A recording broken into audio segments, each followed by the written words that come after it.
Music சொல்லி தராங்களா? Carnatic music சொல்லி தராங்களா? வணக்கம், நான் உங்கள் படூர் பஞ்சாயத்து தலைவர் தாரா சுதாகர். நம்மளோட படூர் பஞ்சாயத்துல பாத்தீங்கன்னா நிறைய ஆக்டிவிட்டிஸ் வந்து குழந்தைங்களுக்காக பண்ணிட்டு இருக்கிறோம். அதுல அடுத்த கட்டமாக பாத்தீங்கன்னா கர்நாடக சங்கீத பயிற்சி வந்துட்டு எடுக்கலாம் அப்படின்னு பிளான் பண்ணியிருக்கிறோம். கம்மிங் 31 வந்து இந்த பயிற்சியை வந்து ஸ்டார்ட் பண்ணலாம்னு இருக்கோம். இது பாத்தீங்கன்னா மாற்றத்தை நோக்கி அறக்கட்டளை, படூர் பஞ்சாயத்து, அறம் செய்யும் அமைப்பு, இவங்க 3 பேரும் சேர்ந்து இந்த பயிற்சியை வந்து ஸ்டார்ட் பண்ணலாம்னு இருக்கிறோம்.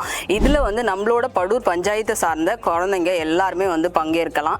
விருப்பம் உள்ள மாணவர்கள் வந்து இதுல பதிவு செஞ்சுக்கலாம். அதோட மட்டும் இல்லாம பாத்தீங்கன்னா படூர் மணிகண்டேஸ்வரர் கோவில்ல தான் இந்த பயிற்சி வந்து நடக்க இருக்கிறது அப்படின்றதையும் தெரிவிச்சுக்கிறோம். நன்றி, வணக்கம். வணக்கம், நான் உங்கள் இனியன் பேசுகிறேன். மாற்றத்தை நோக்கி charitable trust, Padur panchayat council மற்றும் அறம் செய்வோம் ஃபவுண்டேஷன், இவங்க 3 பேரும் சேர்ந்து கர்நாடிக் அண்ட் சினிமா சாங்ஸ்க்கான வாய்ஸ் ட்ரைனிங் வந்து கவர்மெண்ட் ஸ்கூல் பசங்களுக்காக வந்து ஆர்கனைஸ் பண்ணியிருக்காங்க. தாரா சுதாகர் வந்து படூரை டெவலப் பண்றதுக்காக நிறைய ஒர்க் பண்ணி கொடுத்ததை நானே நிறைய விஷயங்கள் நான் பார்த்துருக்கேன். இந்த மாதிரி ஒரு விஷயங்களை வந்து பண்ணும்போது நம்ம எல்லாருமே இதுக்கு சப்போர்ட் பண்ணி அந்த விஷயத்தை தெரியப்படுத்தணும் அப்படின்னு நான் ரொம்ப வேண்டி கேட்டுக்கிறேன்.